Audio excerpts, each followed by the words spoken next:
Togo Info, le Togo à votre portée. Les spécialistes sont au rendez-vous ce vendredi 3 juillet 2020. C'est le numéro 383. Bonsoir à tous. Et nous revenons sur la crise sanitaire avec un bilan des 3 premiers mois de l'état d'urgence décrété le 1er avril par le chef de l'État Faure Gnassingbé, la riposte à l'université de Lomé avec un test de 4 phytomédicaments le 1er septembre prochain. Peut-on garder de l'espoir? Et puis la succession des scandales financiers au Togo, quelle alternative pour arrêter l'hémorragie? Nos invités, les habitués du vendredi, sont au rendez-vous. Ibrahim Acha, directeur de la publication Temps Nouveau. Bonsoir, bienvenue. Bonsoir mon frère et bonsoir aux éditeurs et auditrices de Pyramide FM et bonsoir aux confrères en studio. Oui, plaisir de vous retrouver. Yao Clousset, directeur du site afriqueenligne.com, bonsoir. Bonsoir et heureux de vous retrouver, surtout tous les auditeurs qui nous suivent avec plaisir. Salut à tous. D'accord. Nous attendons, Spero Maoli sera là d'un moment à l'autre. Nous entamons cette émission avec le premier sujet, l'état d'urgence sanitaire de 3 mois décrété le 1er avril dernier devait prendre fin le 2 juillet, mais face à la situation actuelle, le gouvernement togolais a décidé en tout cas de le prolonger de 45 jours. La Cour constitutionnelle vient de donner un avis favorable sur le sujet. Avant de faire un petit bilan des 3 derniers mois, Ibrahim, quel commentaire sur cette prolongation? Non, il faut dire que c'était évident quand même d'aller vers la prolongation, bien la prorogation, et étant donné que la situation n'est pas à proprement parlant sous maîtrise, parce qu'il y a encore des cas de contamination, comme vous voyez un peu la courbe, elle ne fait que s'allonger, elle ne fait que aller crescendo, et quand vous voyez aussi certaines dispositions au niveau de la population, le respect des mesures barrières, tout ça là, ce n'est pas encore ça au rendez-vous.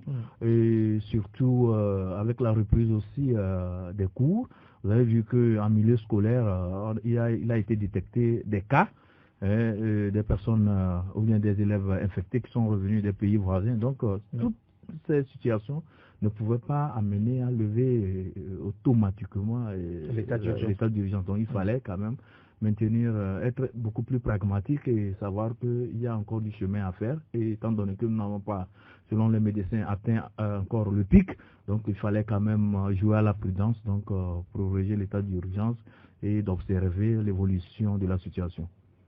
Oui, Yao, oui, c'est vrai, 45 jours de plus pour l'état d'urgence sanitaire dans notre pays dans le cadre de la Covid-19. Mais non, je ne suis pas tout à fait d'avis avec nos confrères qui semblent approuver cette prorogation. Vous savez, aujourd'hui, nous devons apprendre à vivre avec la pandémie. Il faut maintenant des actions publicitaires intégrées visant à encourager les populations à vivre avec le mal tout en respectant les mesures barrières. Vous savez, cette prorogation, en réalité, fera beaucoup plus de tort à notre économie, voyez-vous, parce que depuis 3 mois ou 90 jours déjà que nous sommes en souffrance, les entreprises ont licencié, les gens sont en fait, la souffrance permanente. Il faut alléger et c'est quand même parce que nous avons un État qui n'injecte pas dans l'économie sociale. Donc même les fonds alloués en fait, aux plus démunis pendant cette période ont connu une disparité qui donne à crier parce que ceux qui ont réellement droit ne l'ont pas eu, et puis il y a une disparité aussi géographique, voyez-vous, parce que ça ne couvre pas tout le territoire. Donc pour ma part, je pense qu'il vaut mieux lever la barrière et inciter sur le respect des mesures barrières pour que chaque individu puisse comprendre que sa vie dépend du respect des mesures barrières. Il faut des actions de communication intensifiées à l'endroit de la population et essayer quand même d'ouvrir un peu l'économie à la marche, parce qu'on a la chance que ce qui s'est passé dans les pays européens, nous n'avons pas eu ici. Donc nous devons quand même essayer de tenir compte des facteurs économiques pour essayer un petit peu de libérer notre économie. C'est mieux que de vouloir maintenir encore pendant 45 jours des populations dans une prison qui fait beaucoup plus de tort qu'une vie normale assujettie au respect des mesures barrières. D'accord. Oui, je sais que Ibrahim réagit sur le sujet, mais nous disons en tout cas bienvenue au président Spero Maoli. Bonsoir, bienvenue. Bonsoir à toi aussi et bonsoir à tous les auditeurs de Pyramide FM. D'accord, ça fait plaisir de vous retrouver. Oui, Ibrahim, sur le sujet, Non, c'était l'état pour, d'urgence. oui, c'était pour oui. apporter certaines précisions. C'est Oui. pour dire que quand on dit l'état d'urgence, ce n'est pas que nous allons retourner aux mesures restrictives, notamment le bouclage des villes, le couvre-feu et tout ça là. Donc c'est que on maintient quand même cette veille. Et par rapport à cette maladie, je pense que c'est de ça qu'il est question. Mais nous allons vivre par rapport au contrôle sur la route, ouais, les gestes barrières. Donc il faut amener les compatriotes à se l'approprier. Et nous allons vivre, comme le disait mon confrère, nous devons apprendre à vivre avec coronavirus, et sans toutefois quand même oublier que le mal est là et qu'il faille nécessairement qu'on prenne les mesures et qu'on fasse tout l'effort nécessaire pour ne pas vraiment aller vers une propagation du virus dans une dimension vraiment très inquiétante. Voilà la précision que j'avais à apporter. Oui, espérons 45 jours supplémentaires pour l'état d'urgence en attendant de faire le bilan des 3 derniers mois. Quel est votre commentaire sur cette prolongation? Bon, peut-être que c'est nécessaire. Oui. Peut-être que c'est nécessaire parce que pour donner la liberté au gouvernement de prendre un certain nombre de mesures qui ne passeront pas forcément par la loi, la période est peut-être utile. Mais qu'est-ce qu'on a déjà fait avec les 3 mois? Vous voyez, on ne peut pas sauter sans faire le bilan et puis commencer à apprécier ce qui va se faire maintenant.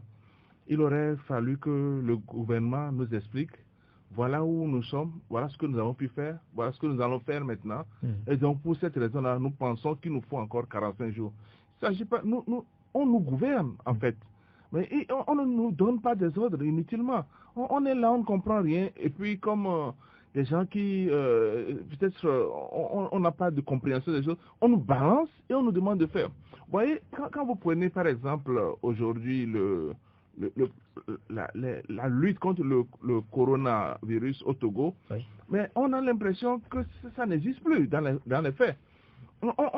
Prenez les 3 premières semaines où les ministres sont passés pour dire on va faire, il faut faire. Il y en a même qui ont pris des décisions qui ont outrepassé leurs compétences. Mais on a vu qu'il y avait urgence, il y avait quelque chose. Depuis, plus rien. Le premier responsable, depuis son discours du 1er avril, n'est plus revenu. Et tout ça, là, ça crée une atmosphère de malaise. Et on n'a pas encore réglé ça. Et on nous dit 45 jours. 45 jours pour faire quoi? En fait, c'est qu'il n'y a rien à faire. On doit continuer. Mais qu'est-ce qu'on doit continuer? L'adage est là, hein, c'est au bout de l'ancienne corde qu'on tisse la nouvelle. On ne sait pas comment on a tissé l'ancienne corde et on nous dit on tisse une nouvelle. On fait quoi? Le Premier ministre, je crois, a fait une sortie aujourd'hui pour parler des dates de rentrée. Non, on va revenir là-dessus. Il aurait pu passer ce temps-là à nous expliquer un peu ce qui s'est passé dans les 3 mois-là. Et est-ce qu'eux-mêmes, ils arrivent à expliquer le fait qu'aujourd'hui, vous pouvez voir dans un taxi, 3 personnes à l'arrière du taxi, sans cache-nez, enfin les cache-nez qui pendent, les cache-nez ou les bavettes, comme on les appelle, qui pendent aux oreilles, mais qui ne le mettent pas. Et c'est quand ils voient un agent s'approcher qu'ils mettent ça. Ça signifie qu'il y a un manque de sensibilisation. Mais au lieu de nous dire on va prendre 45 jours, axer plutôt, comme il le disait tout à l'heure, axer plutôt le combat sur la sensibilisation. Qu'on explique aux gens où nous en sommes et on leur dit exactement ce qu'il faut encore faire. Quand vous bloquez une partie des droits, chaque être humain a besoin de liberté. Quand vous lui prenez une petite liberté pour son bien, à un moment donné, expliquez-lui que vous êtes encore dans l'obligation de l'aider toujours en bloquant sa liberté. Et si vous ne lui dites rien, que vous dites que bon, je vais encore prendre quelques jours de l'état de liberté éventuellement, mais je crois que c'est malvenu. Et c'est bizarre que depuis ce temps-là, ni le chef de l'État, ni le Premier ministre ne se prononcent plus de façon solennelle vers le peuple sur le sujet pour que les gens comprennent où on en est. Depuis le 1er avril, on n'a plus vu le chef de l'État en réalité venir nous dire quoi que ce soit sur... oui, sur le sujet, c'est là où ça me gêne. Bon, maintenant, si c'est lui-même qu'on ne voit pas, il a son agenda, moi ça ne me gêne pas. L'essentiel, c'est que le pays fonctionne. Malheureusement, les ministres aussi semblent absents. En tout cas, la plupart des réponses que nous avons maintenant, c'est sur les réseaux sociaux. Et on ne peut pas gouverner un pays avec les réseaux sociaux. Que le président ou le premier ministre, donc c'est les deux responsables, viennent faire un discours solennel pour nous faire comprendre voilà où nous en sommes, voilà ce que nous espérons. Et maintenant, chaque ministre peut... Mais on l'a fait en France. Le premier ministre français est allé à plusieurs reprises devant l'Assemblée. Il a présenté ce qui se fait, ce qui va être fait et comment ça va se faire. Et ça a marché. Aujourd'hui, on peut dire que la France s'est tirée d'affaire. Nous, on est là, on n'a pas beaucoup de décès. Dieu merci. Ouais. Mais dans les pays limitrophes, on n'a pas beaucoup de décès connus. Oui, en tout cas. Il faut préciser ça, connus. Et en plus, quand vous prenez nos statistiques, nos chiffres, mais c'est des chiffres qui sont donnés, mais par rapport au nombre de personnes dépistées. Ouais. Mais combien sont dépistées au Togo? Peu. Donc, là où on est, on peut même imaginer qu'on ait 500 000 infectés sans qu'on ne le sache. Ouais. On peut imaginer qu'on ait plusieurs décès parce que les gens meurent dans les villages. On n'en sait pas la cause. Et donc... En tout cas, on a 667 cas confirmés à l'heure actuelle avec 424 personnes guéries, 229 Non, il faut plutôt donner le chiffre de personnes dépistées. Oui. Et c'est ça. Mais, au moins, quand même, il faut reconnaître que le ministre de la Sécurité, il fait souvent sa part. Finalement, je crois que c'est lui seul qui connaît les radios aujourd'hui. Il a au moins, il est pour dire, quand vous sortez du pays, vous revenez, vous allez faire ceci. Donc, on sait au moins qu'il y a encore une mesure qui existe. Mais à part ça, il n'y a plus rien. Hier, par hasard, j'ai rencontré, je me suis trouvé au carrefour de Novici, où j'ai vu un agent de sécurité aller retirer la clé de la moto de deux dames qui étaient sur une moto juste parce qu'elles ont mal conduit. Mais juste à côté de lui, il y avait deux personnes qui étaient sur une moto et celui qui était derrière était sans bavette. Il n'a rien dit à ça qui est beaucoup plus urgent que la dame qui s'est arrêtée. Non pas qu'elle conduisait mal, elle s'est mal arrêtée. Il préfère aller prendre la clé là, je crois en espérant peut-être prendre 1000 francs quelque part.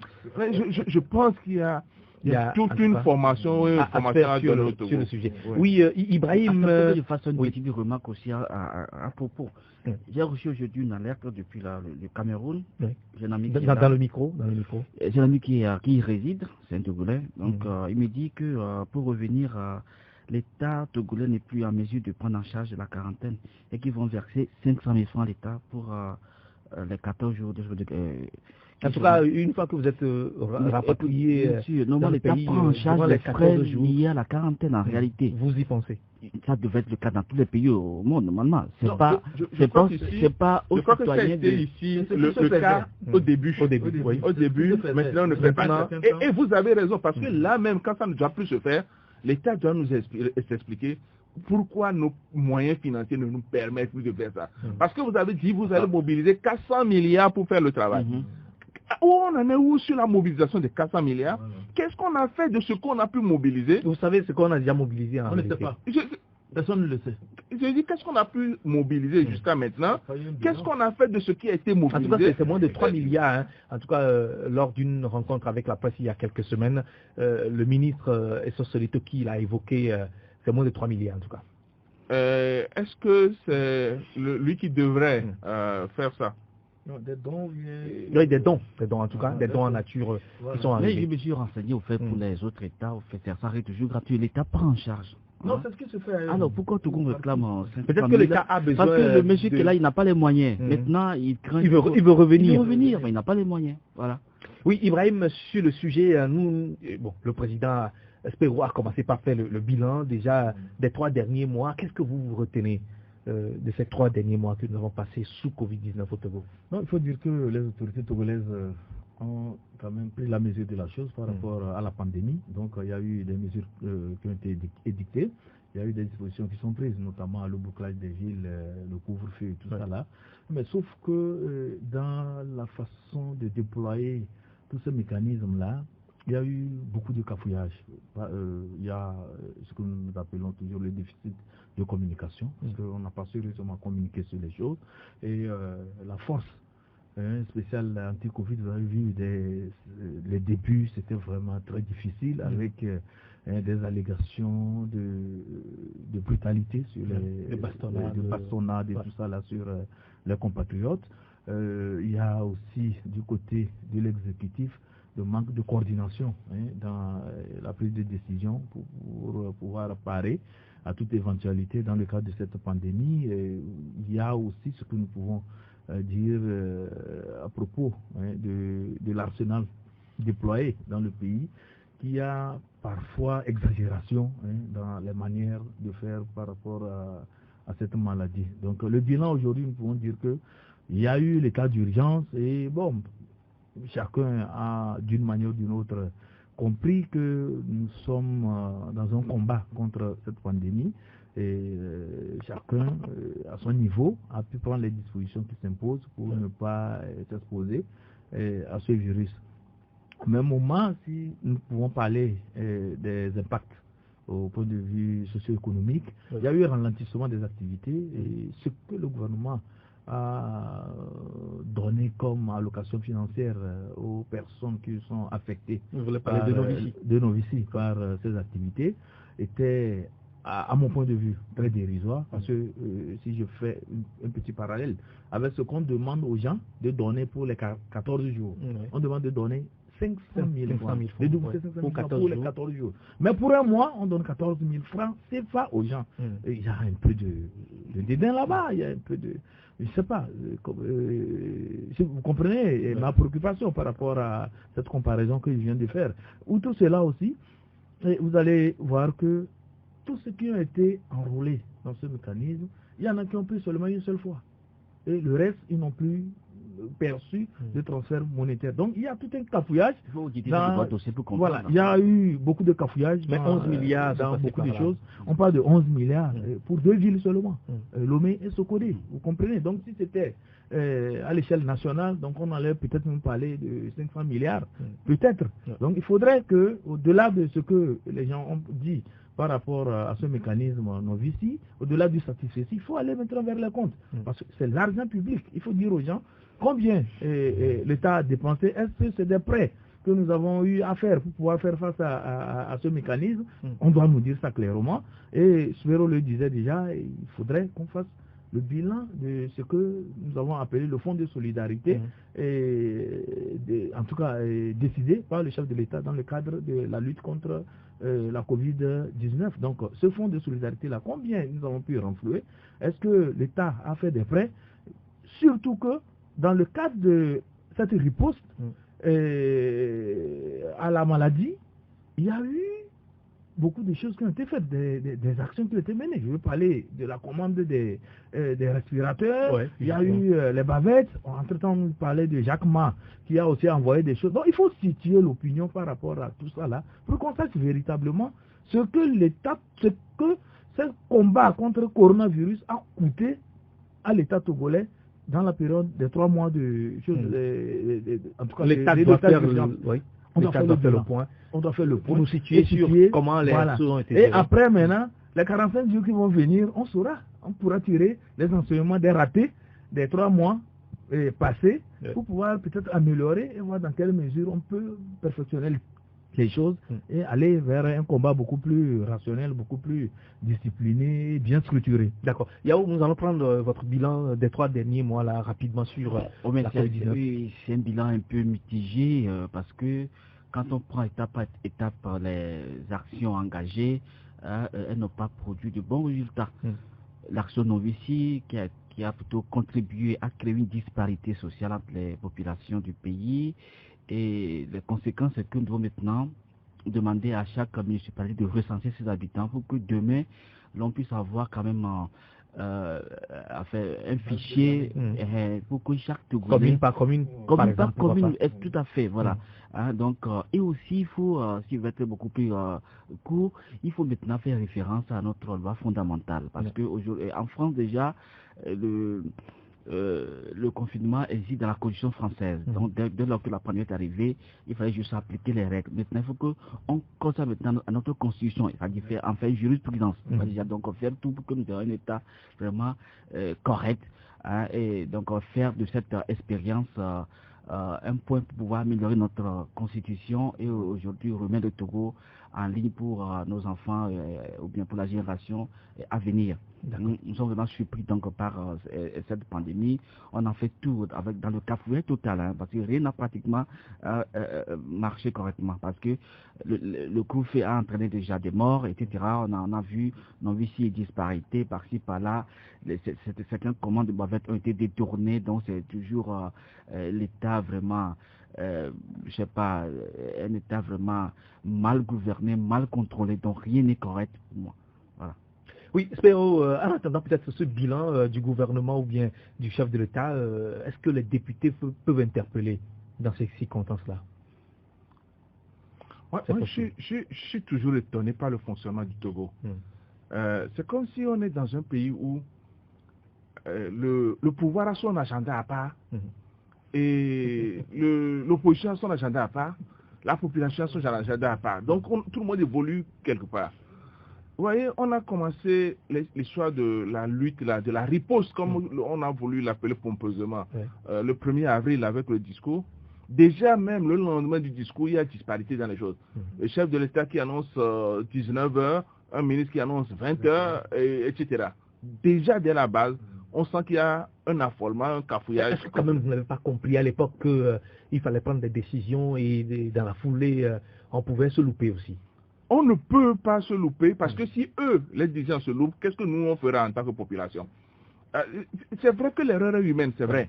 Mais il faut un minimum de concertation dans l'exécutif pour faire les choses correctement.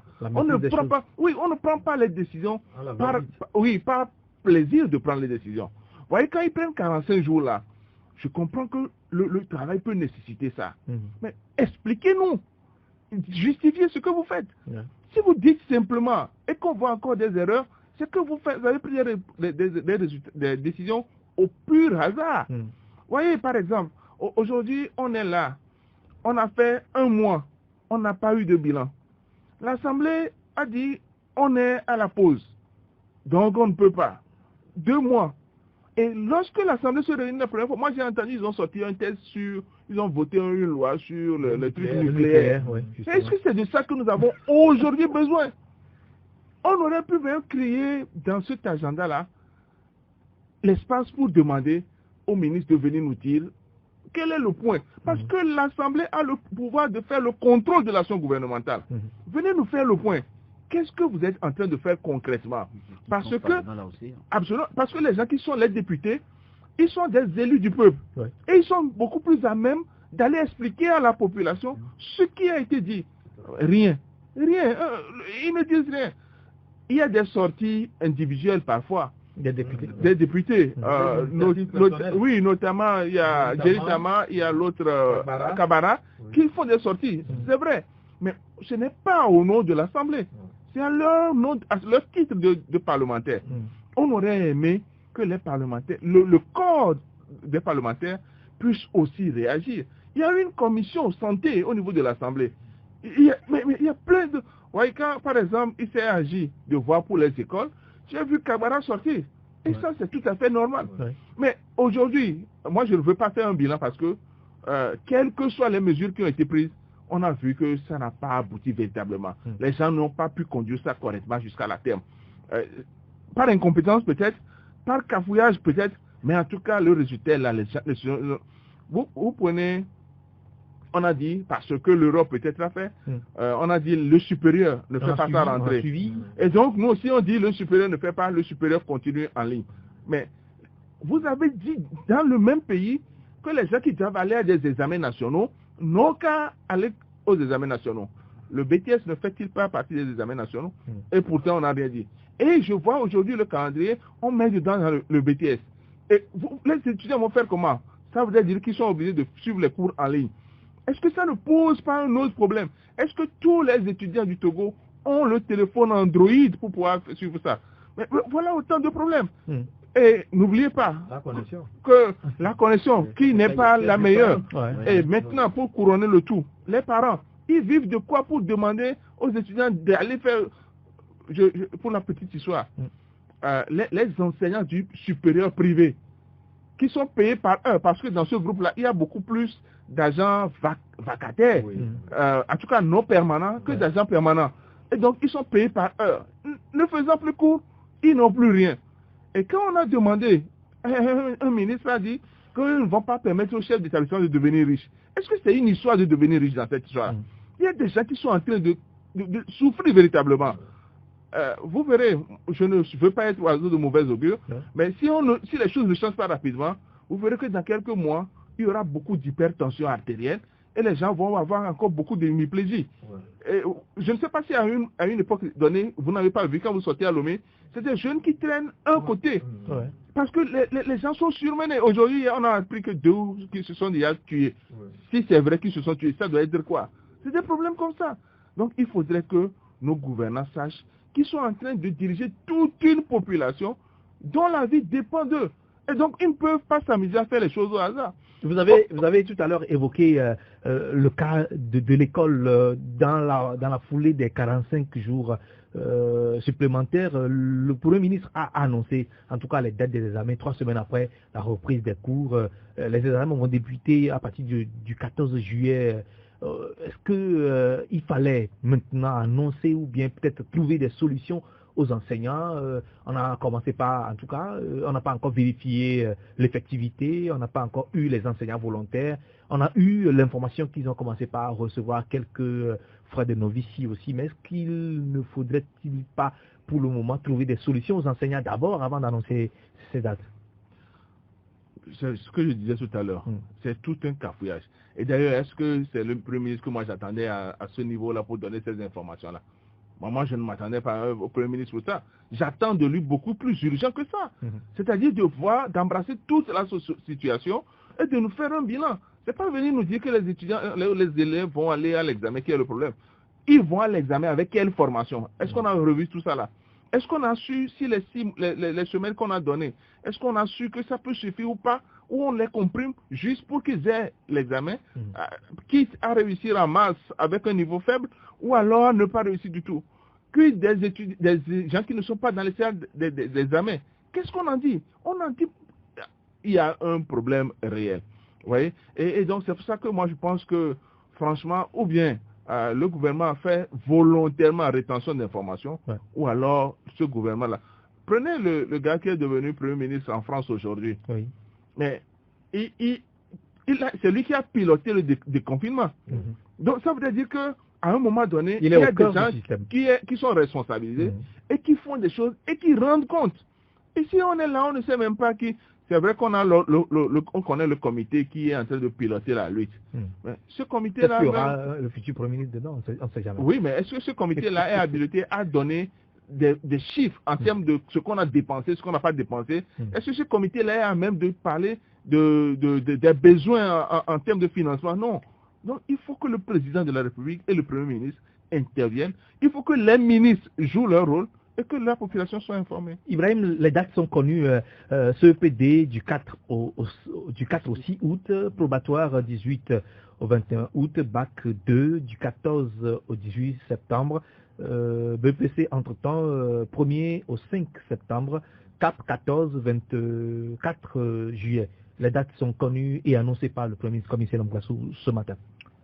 Oui, moi je trouve que c'était bien quand même de situer les apprenants, qu'ils ont repris les 3 cours. semaines après. Oui, 3 semaines après, bon, il faut les situer, il faut leur dire qu'à telle date vous irez à l'examen. Donc cela aussi va être pris en charge dans l'appréciation de tout ce qu'il faut faire pour pouvoir affronter avec sérénité ces examens. Donc c'est déjà une très bonne chose.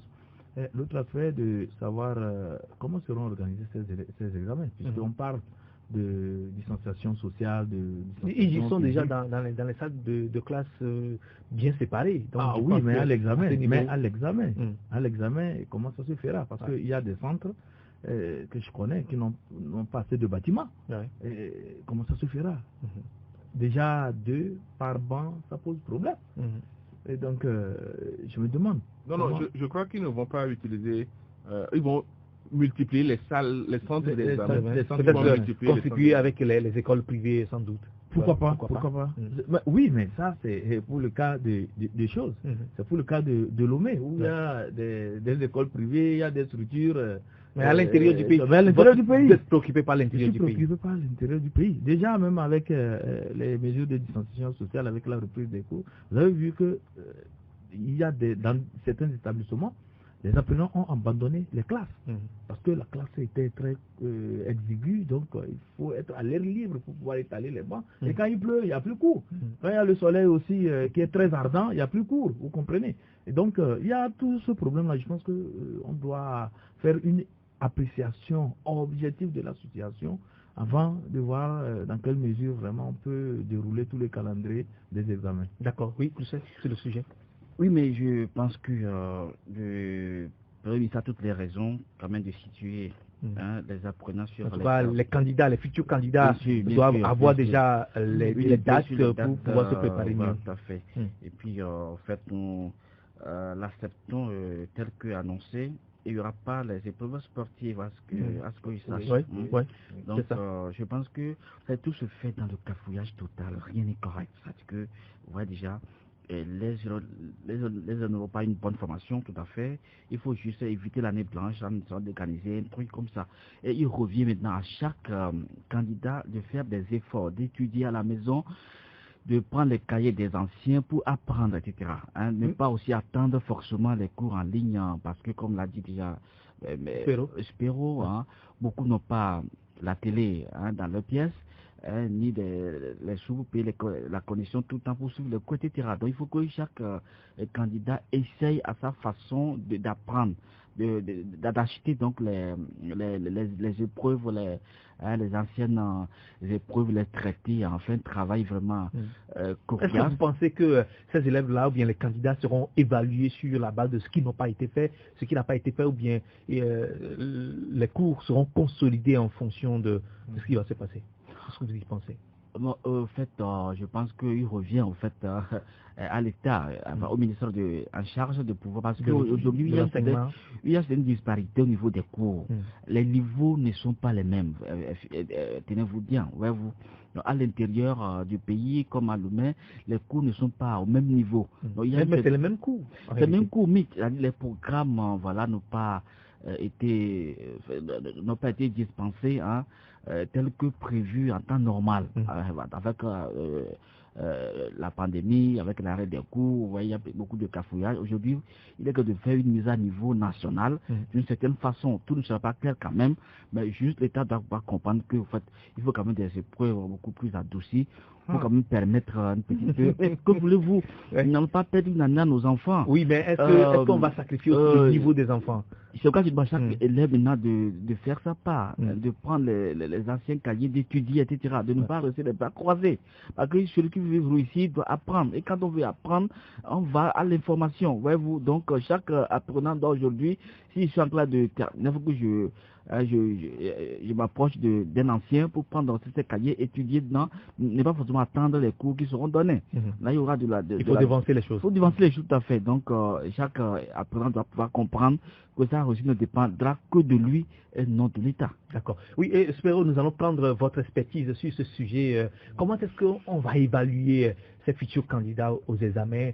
Est-ce que c'est sur la base de ce qui a été fait comme cours, ou bien on va peut-être penser à leur niveau pour pouvoir mettre les épreuves à leur disposition?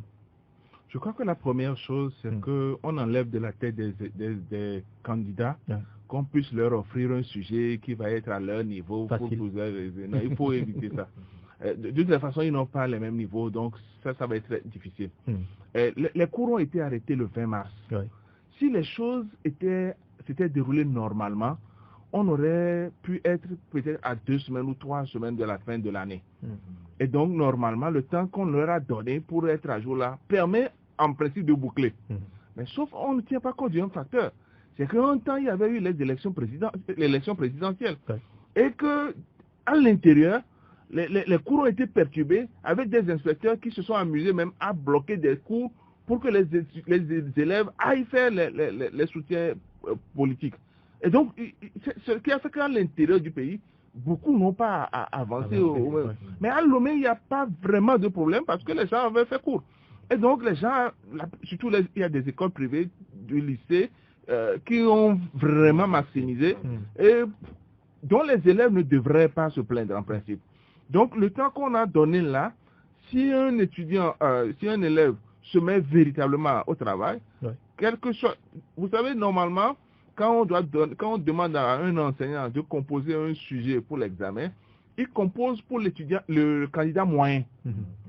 Il ne compose pas le sujet pour le plus faible ni pour le plus fort. Il jauge et ça doit être pour l'étudiant moyen, le candidat moyen. Alors, celui qui fait l'effort, il réussit. Bon, maintenant, avec cette histoire de pandémie, j'imagine que les enfants n'avaient pas l'esprit véritablement apaisé pour pouvoir étudier. Avec des parents qui n'ont pas les moyens de les nourrir, c'était pas évident non plus. Et donc, on comprend que ça va être difficile. Difficile, mais il faut qu'ils s'enlèvent de la tête qu'on va donner des sujets abordables, accessibles, parce que eux, ils sont restés à la maison pendant un temps. Au niveau de la distanciation sociale, je crois que dans tous les cas, le nombre de bancs va suffire pour qu'on puisse faire. De toutes les façons, avant même Corona, les gens ont composé sous des paillassons. Donc, ce n'est pas, il faut pas. Mais la période août-septembre, là, même juillet pour Cap, on se pose des questions. La petite saison pluvieuse dans notre pays, là où il n'y a pas réellement de salles pour pouvoir accueillir ces candidats, où il faut peut-être sortir les bancs et rester à l'air libre. Non, le problème va être surtout avec le CEPD et le BPC. Parce que le CAP, il n'y a plus beaucoup de personnes qui les passent. Et c'est pratiquement maintenant à Lomé ou à Akara, donc à Sokoré. Donc ce n'est pas une grande foule. La grande foule, c'est au niveau du CEPD, BPC et un peu vers les lycées. Mais bon, là encore, ça, on peut gérer. On peut gérer. Pas que ce serait bon. Ça n'a jamais été bon. Mais au moins, on va faire l'effort d'approcher de ce qui est quotidiennement fait pour que les choses se passent bien. Et quand je parlais tout à l'heure, je ne disais pas que ce n'était pas bon d'annoncer les examens. Déjà, même quand on avait annoncé la reprise, les élèves devaient avoir une idée sur la date des examens. C'est tout à fait normal. Mais je dis que ça, les ministres en charge de ce département pouvaient faire cette conférence de presse, mais que le Premier ministre nous fasse une conférence de presse sur le bilan des 3 mois. Est-ce que ce n'est pas pour montrer qu'il est bien là, qu'il surveille tout de près? Oui, mais s'il surveille tout, autant dire tout.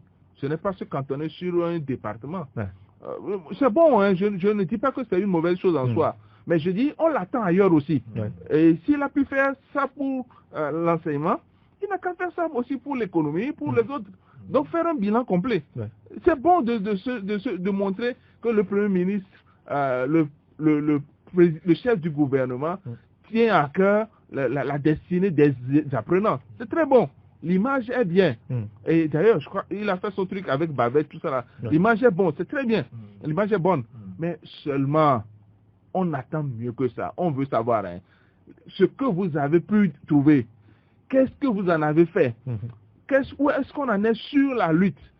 Et si on nous donne ces informations-là, je crois que ce serait mieux que de se cantonner à l'école. D'accord. Pendant ce temps, Ibrahim, dans la riposte contre le coronavirus, l'Université de Lomé teste 4 produits le 1er septembre prochain. C'est une bonne nouvelle d'une manière générale pour les Togolais. Les enseignants-chercheurs, on va dire, sont à l'œuvre ou bien sont à pied d'œuvre. Non, cette information, je voudrais que cela ne crée pas, comme on le dit, un emballement au sein de la population. On doit encore attendre. Oui, parce que la façon dont c'est annoncé, c'est tout comme on allait vers, disons, la mise en... c'est la photo média. Voilà, bon, c'est la photo média. D'accord. Donc, mais je voudrais quand même qu'on soit prudent dans la façon dont nous allons communiquer sur les recherches qui se déroulent à l'université, parce que la façon dont la chose est présentée par les médias, bien évidemment, j'en fais partie, et même sur les réseaux sociaux, c'est comme si on va vers la découverte des molécules qui vont combattre directement le coronavirus, qui va combattre la COVID-19. Or, selon ce qui a été dit, les chercheurs sont encore plus prudents, ils sont prudents, c'est des molécules qui vont booster le système immunitaire. Et quand le système immunitaire est bien boosté et en forme, l'organisme peut résister face vraiment au coronavirus. Mais ce n'est pas un médicament qui va soigner directement le coronavirus. Moi, je pense que c'est très important de préciser cela. Mais est-ce que le flou ne persiste pas là où ces anciens chercheurs ils parlent de 250 personnes testées positives qui seront en tout cas testées par ces produits, les 4 produits-là, pour voir leur réactivité? Mais puisque ce n'est pas un médicament qui va sortir du laboratoire. C'est une forme de décoction. Ça, il faut qu'on soit clair là-dessus. C'est comme Covid organique à Madagascar. Pas, on dit que bon, ça aide, ça peut aider. Ça peut aider. C'est des remèdes, ça peut aider.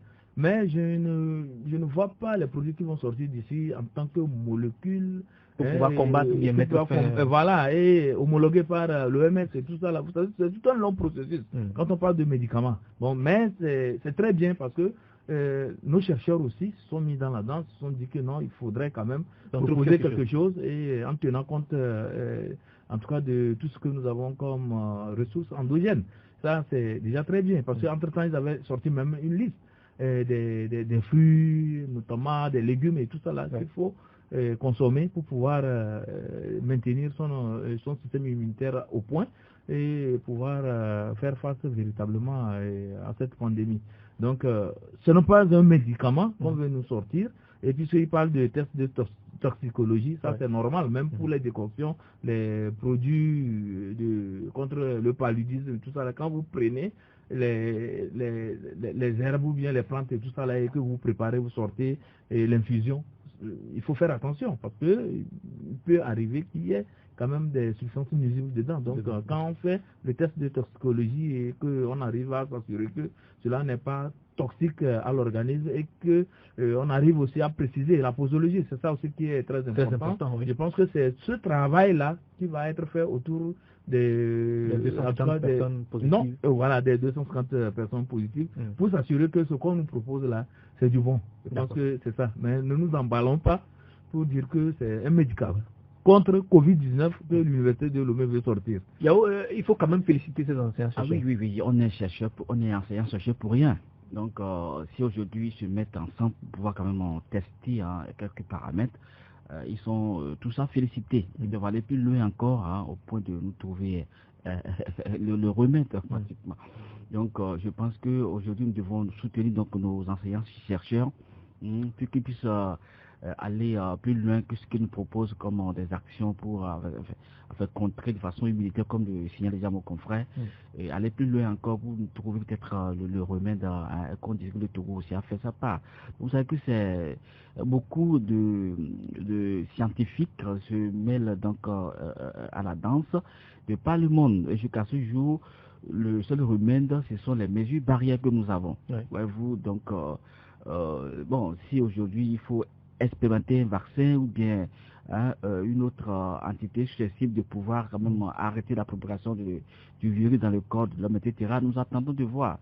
Mais pour le moment, je pense que chercheurs, ils sont au travail. Félicitons-les, encourageons nos chercheurs pour que demain, ils puissent encore aller plus loin. Donc, chapeau à tous ces anciens chercheurs qui essaient de faire quelque chose en la matière. Voilà, merci à eux. Mais on doit encore faire attention par rapport à ce qui est trouvé. Vous l'avez semblé fleurir tout à l'heure. Ils sont des chercheurs, ils ne sont pas des fabricants.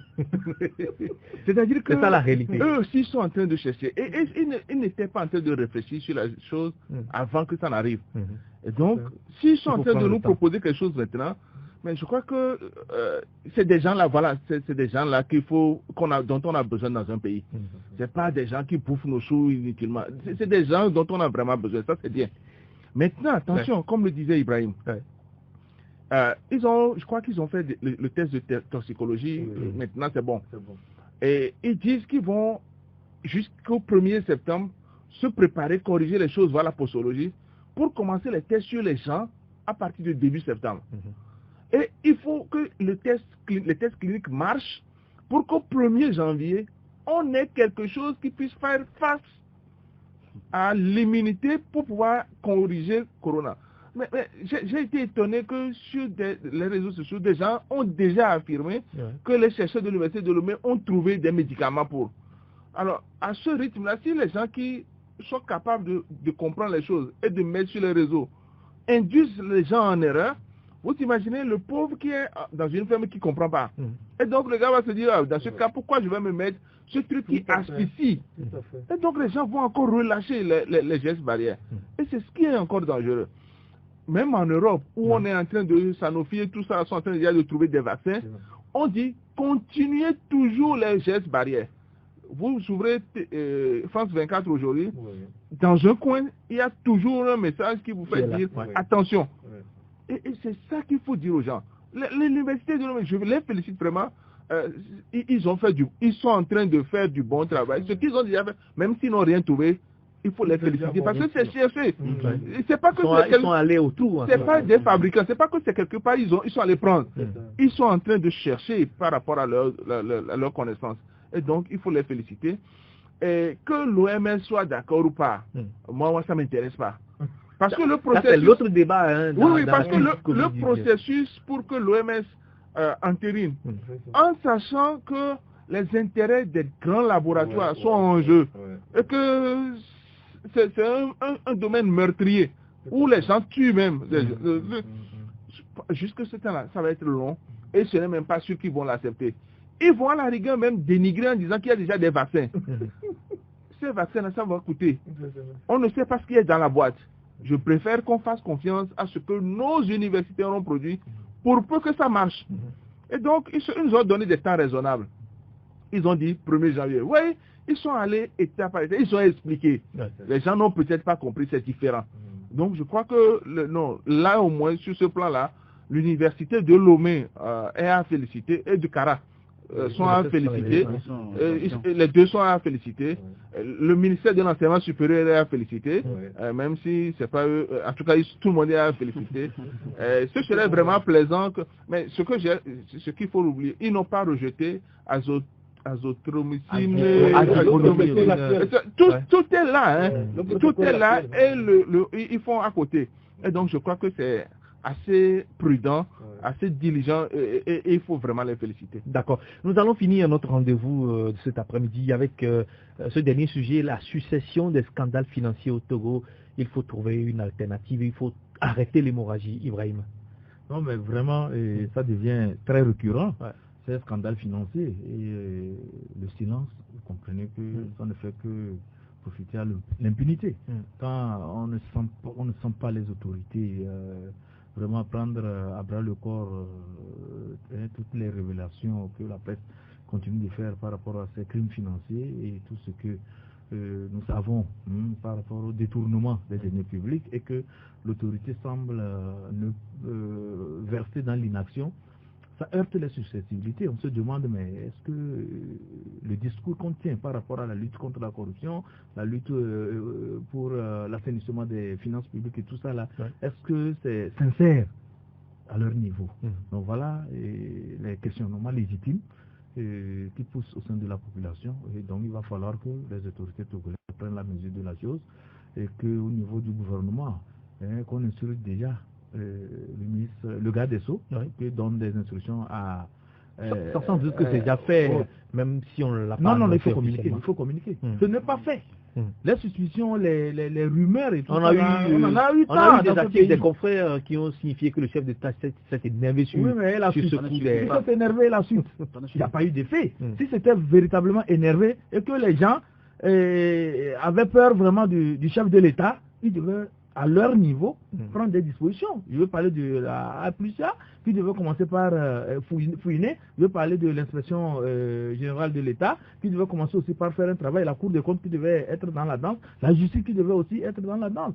Et pourquoi pas les parlementaires? Vous voyez, depuis avant-hier, ils sont en vacances. Ça voudrait dire que ça ne leur préoccupe même pas. Ils ne sont même pas préoccupés par ce scandale financier-là, récurrent dans le pays, et qui sèvre le pays des ressources pour pouvoir aller faire face aux problèmes quotidiens des populations. On parle de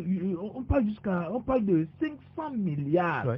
Et les gens sont là comme, si on parlait de 200 000 ou bien de 10 000 francs, ils ne sont même pas, je veux dire que sans leur dire rien, ils sont là et c'est le silence et c'est fini. On attend que l'affaire aussi passe comme ça et finalement on dira que C'est oublié comme les scandales à Togo Télécom, c'est oublié comme les scandales financiers à faire. Oui, on a parlé de Panama Papers. Panama, oui. On a parlé des comptes de la CAN également. Tout à fait, les comptes de la CAN, la route Lomé-Vaugan, et tout ce que nous avons eu aussi à relever dans la gestion des grands programmes dans notre pays. On parle le PNIASA, notamment au niveau de l'agriculture. C'est près de 600 combien de milliards que les structures internationales ont versé pour la promotion de l'agriculture au Togo. Aujourd'hui, quand vous allez sur le terrain, mais vous ne voyez rien. Même les bas-fonds, les bas-fonds de rétention d'eau, les gens n'ont pas pu faire ça. Mais c'est scandaleux. C'est très scandaleux. Non, on ne peut pas continuer dans cette façon de faire les choses. Il faudrait que les autorités prennent la mesure de la chose, que le contrôle soit de mise, et que, bon là, constitue les gens. Nous ne disons pas d'aller ramasser les gens et aller enfermer, mais nous disons... Pourquoi pas? Voilà, c'est pas de cela que nous voulons, mais qu'on constitue l'opinion, qu'on fasse la lumière sur ce scandale et autres là. Je pense que ça serait bien.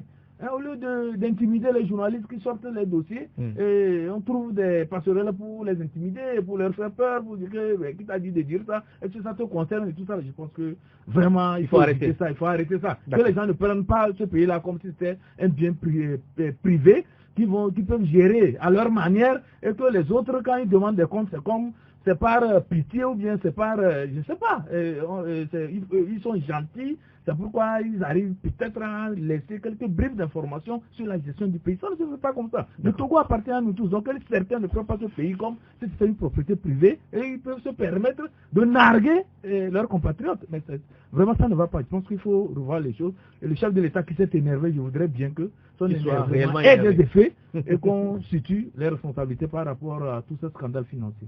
Oui, vous avez compris, en tout cas, Ibrahim, sur le sujet, il est un peu énervé lui aussi. Tout à fait, c'est normal. Notre site a traité de ce sujet aujourd'hui, et puis on a comparé l'époque du général Yadema par rapport à celle de son fils. Le feu général Yadema ne pardonnait pas, c'est vrai. Il n'était pas propre lui-même, mais les fonctionnaires indélicats n'étaient pas pour autant. Pardon, on a vu comment cela s'est passé pour son ministre du job de la clé, paix à son âme. C'est maintenant qui est général, qui est devenu première classe après, et aussi l'affaire Donou, etc. Donc le général Yadema, personnellement, tapait du doigt sur la table, n'acceptait pas quand même que les fonctionnaires mettent la main à la pâte, même si lui-même, par un coup de folie, commençait pas à distribuer de l'argent, le mieux. Il appartient maintenant au chef de territoire de hocher la tête, de faire cesser, d'arrêter les gens. Pour une affaire de 500 milliards, ça ne peut en aucun cas passer en perte de profit. Il faut que quand même le peuple soit témoin d'un procès et que les personnes qui ne puissent répondre de leurs actes.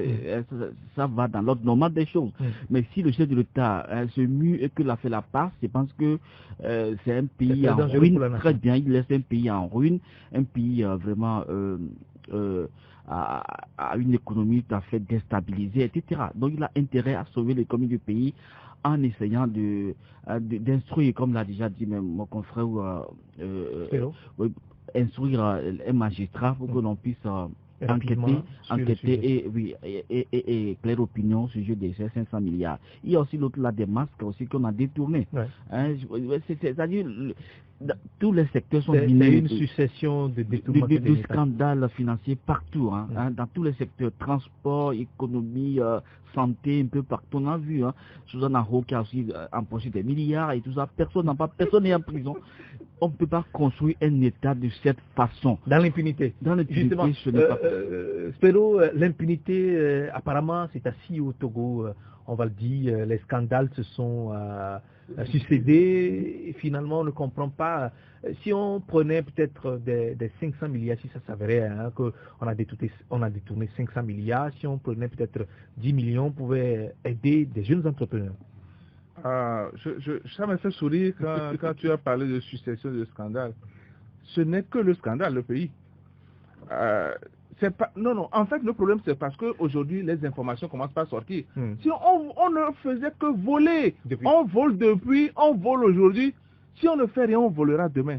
Regardez, si je prends un ministre, c'est un calcul bête, je prends un ministre qui est à 10 millions par mois. Supposons qu'il ne touche pas un seul franc de ces 10 millions. Sur un an, ça lui fait combien? 120 millions. Sur 5 ans, ça lui fait combien? 600 millions. Il n'a jamais atteint 1 milliard. Mais comment se fait-il qu'il y a plein de ministres qui ont beaucoup plus que milliards? Prenez un directeur de société publique. Il ne peut pas être à plus de 10 millions par mois. Comment se fait qu'il a des milliards? Vous comprenez que les gens volent. Les gens volent. Ce n'est que ça depuis. Et donc, pourquoi ça va continuer comme ça? C'est parce qu'il y a l'impunité totale. Donc, quand on me dit que le chef d'État s'est énervé, ça m'étonne. Parce que déjà, une fois, lui-même, il a fait un discours où il a dit que le pays ne profite qu'à 20%. Et que, donc, il a reconnu que cette minorité a pillé, volé. Et si jusqu'à aujourd'hui, cette donne n'a pas changé, c'est qu'il a compris qu'il n'y a rien à faire ou il ne veut rien faire. Donc, dans ce cas, on ne peut plus dire qu'il s'est énervé. Ce qui doit l'énerver, c'est peut-être que l'information soit sortie. Ouais. Moi, mon problème, c'est que tout le monde, les gens peuvent voler. Oui. Ça, c'est clair. La loi punit. Alors, pourquoi on ne punit pas? Voilà. À un moment donné, je crois que ça doit être en Côte d'Ivoire, où Houphouët-Boigny a pris tous ceux qui ont volé. Oui. Il a dit, maintenant, je sais que vous avez volé. Ceux qui ont investi dans le pays, on vous comprend. Rendez simplement une partie au trésor public, le reste, je vous laisse. Et les choses ont continué normalement. Ici, les gens volent l'État. Vous pensez qu'on doit faire pareil Non, je ne dis pas. C'est juste une illustration. Aujourd'hui, ce qu'on doit faire, c'est qu'il faut que les tests s'appliquent. Le président a mis en place à Prussia. Depuis sur le sujet, ils n'ont pas réagi. Non? Il y avait déjà la Cour des comptes. Et il y a les commissions au niveau de l'Assemblée nationale pour gérer ça aussi. Si on ne fait rien jusqu'à présent, c'est qu'on veut volontairement laisser faire les choses.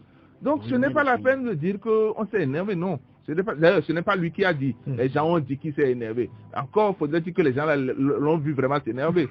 Et enfin, la dernière chose, c'est que, mais comment on peut être dans un pays où les gens n'ont pas la dignité Nous allons conclure sur le sujet. Oui, je vais terminer. Oui, les gens n'ont pas la dignité de démissionner quand ça ne va pas. Quand vous êtes quelque part et qu'on dit que vous avez volé 600 millions, la moindre des choses, c'est de rendre le tablier pour pouvoir demander à la justice de vérifier. Tout à fait. François Fillon en France n'est pas arrêté parce qu'il a détourné de l'argent, juste parce qu'il a employé sa femme. Merci illégalement. Merci beaucoup à toutes et à tous pour la disponibilité. Spero Maolé, Ibrahim Acha, directeur de la publication Temps Nouveau, Yao Klousset. Merci surtout pour la disponibilité. L'émission elle s'achève. Retrouvez Honoré lundi à 16h.